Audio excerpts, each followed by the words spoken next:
The transfer window has completed. Luton Town have done their business. 7 signings, 6 going out the door. The board have definitely learnt from previous January windows and improved on this one. Blimey, they've backed Matt Bloomfield. Could they have been more aggressive? Yes, I think they could have. However, I'm giving an overall rating of 7 out of 10 in this window, and I'm going to tell you all about why I believe that. And if you do like today's video, make sure you smash that like button, hit the sub, and let us know in the comments your thoughts on how you think you could have done it better. So, 7 out of 10. The reason being, I believe that we could have got probably a Premier League loanee that could have come and helped done the job. We know when we were in a relegation battle a couple of years ago, we had Carter Vickers come in and help us out, and he steered us back. We also lacked a little bit, in my opinion, on the right-hand side, the right-back position. Now, I also spoke about at Sheffield Wednesday, the left back. We certainly struggle with Joe Johnson and Walters and Hashioka in them position, and we could have probably tightened it up.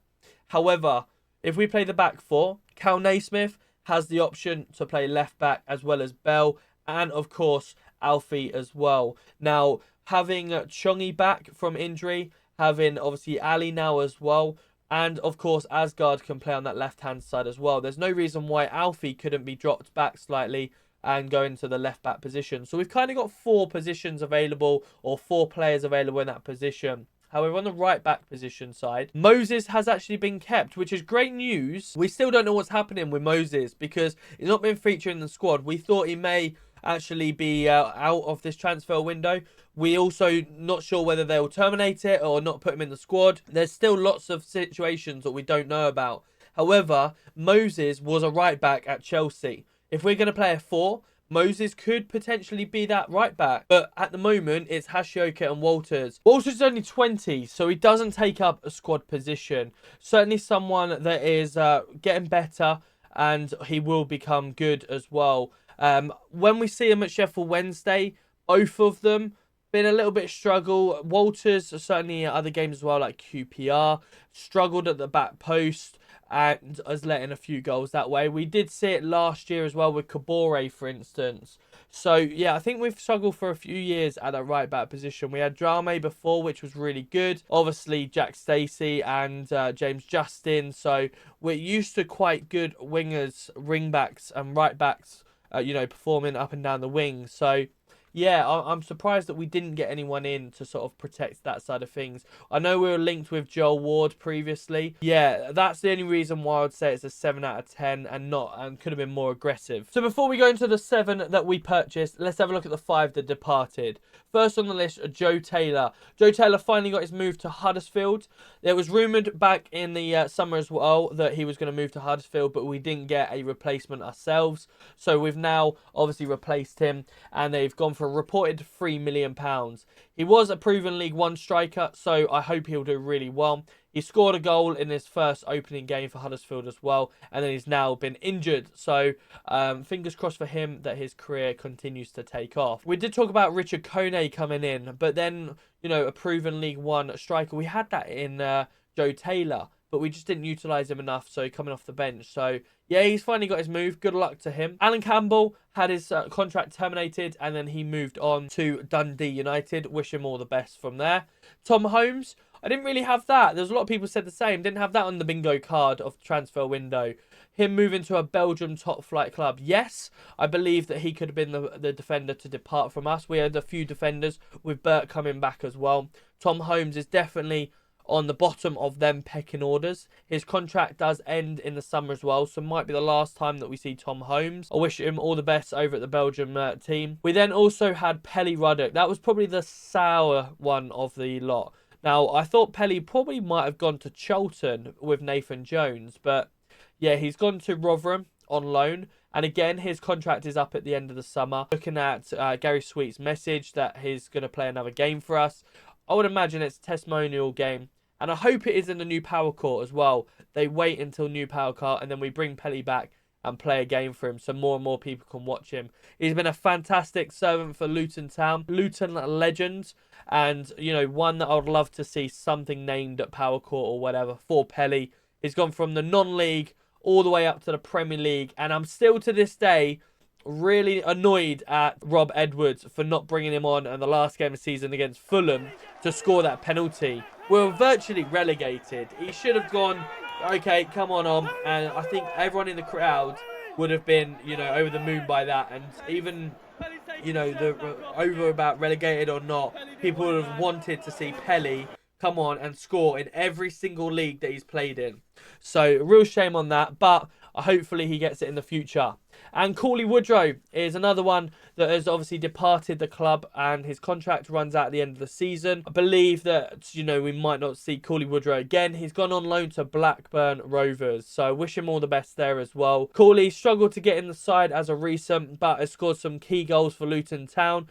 One at Everton to send us through to the next round. And of course, the Crystal Palace goal, the little header flick to the back post to draw 1-1 as well, right in the last minute. And finally, Tom Krause's contract at Luton on loan has been terminated due to family issues, and he's gone back. And he's gone out on loan to Bochum in Germany, so I wish him all the best as well. So, the 7 that have come in then. First on the list, Chris Makoso, a 20-year-old defender from the Belgium squad. We haven't seen anything of him yet. He's one for the future. So we're going to trust the process, as we say, and see as he progresses when he finally comes in the squad.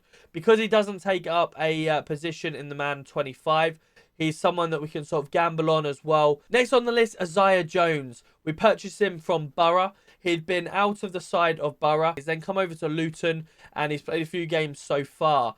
Now, he has got some competition, as I'm going to tell you about as well. But Isaiah is one of them players that Borough's fans have turned around and said, if you get him back in confidence, he'll be a really good player for you. And I think that's kind of what it is. The last few games that we've seen him playing, he's not quite been in it as much as we probably expected or liked. On that right-hand side, a lot of our players have been coming from Alfie since his comeback, and he's not really featured on that right. So, as he starts to build in and grow into the Luton Town squad, hopefully we see better of him as we go. Next on the list, I'm going to stick with that right-hand side, and a recent one is Josh Bowler, someone that's coming on loan from Nottingham Forest. Nottingham Forest fans saying a player that they kind of ruined. He was doing really well at Blackpool, and then all of a sudden they purchased him as they went up to Premier League. They didn't play him at all. Their owner decided to send him straight out to his other club that he owns, Olympiacos, and then he sort of went from there, and he come back into the Championship. He's been to a few clubs now. But yeah, I think hopefully he can come good for us this second half of the season. We saw a little bit of him at Sheffield Wednesday when he come on, and he was quite skillful, and he's really good on the ball. He's managed to get a few free kicks out of it. So yeah, real great competition on that right-hand side. And of course, we've got Nelson, who's on that right-hand side as well, that doesn't take up a squad position. So a good fight on that right-hand side. Tello Asgard is a fantastic, probably the standout signing of the window for Luton Town, in my opinion. Asgard started at Sheffield Wednesday, looked really, really good, skillful on the ball as well, wanted to get forward, was able to take it round some players. He had a great touch as well. And looking at the goals that he scored at Wigan is a really, really exciting one. And a lot of fans that I spoke to at Sheffield Wednesday were just as excited to see him play. So yeah, certainly one that we can watch out for. And of course, he's 22, so he does take up a squad number, but he's Norwegian. And the next person I'm coming on to is his Norwegian under-21 teammate, Lasse Nordaas, a striker, 22 as well. He's come from Norwegian club as well. So, yeah, 28 games last year, 9 goals. He's played 4 games this year already in pre-season. He scored 2 goals. So, certainly looks good. I don't know in terms of the standard of the football that he's come from, what it's like in comparison to the English. However, he does look a really strong player. He turns around himself and says he's quite a tall, strong, athletic person that likes to be on the ball, be a bit of skill as well. So a little bit describing like Adebayo. So it'll be really interesting to see with the link up of them at the top there. And of course, provides a lot of competition against Morris, Adebayo. If we are going to be playing this one up the top, be really interested to see how we do that now. Certainly with Captain Morris, if he's going to play this Nordaas instead. But because Nordaas is currently in pre-season at the moment, I don't think we're going to see him feature straight away. He's going to have a little bit of time to build himself into the game. Next on the list, Milenchik. I'm going to think that's right. Ali is the next on the list. 24-year-old. Got him from Exeter. He'd scored 9 goals this year so far in League One. And another person that can play on the left, can also play in the middle and up front as well. So providing great competition again for Luton Town up the top. As we know from Matt Bloomfield, he does like to play his formation where it's 4-2-3-1, or certainly 4 strikers at the top there, certainly 3 along the top. So with his substitutions, he does normally change the top 3 all the time. So he wants almost 6 strong, fast strikers to be able to come on and make an impact. He also said that it's not a 11 and a 5 substitution game. It is a squad of 16 players that can come on at any time and make an impact. So I'm really excited to see how that all works at the top there. And finally, we know we're leaking goals. So bringing in Cal Naismith from a Bristol City on loan till the end of the season. He is also out of contract with Bristol City at the end of the season, so a potential option to buy again on free transfer would be a good. We know that he's a big, strong centre-back that can play left-back as well.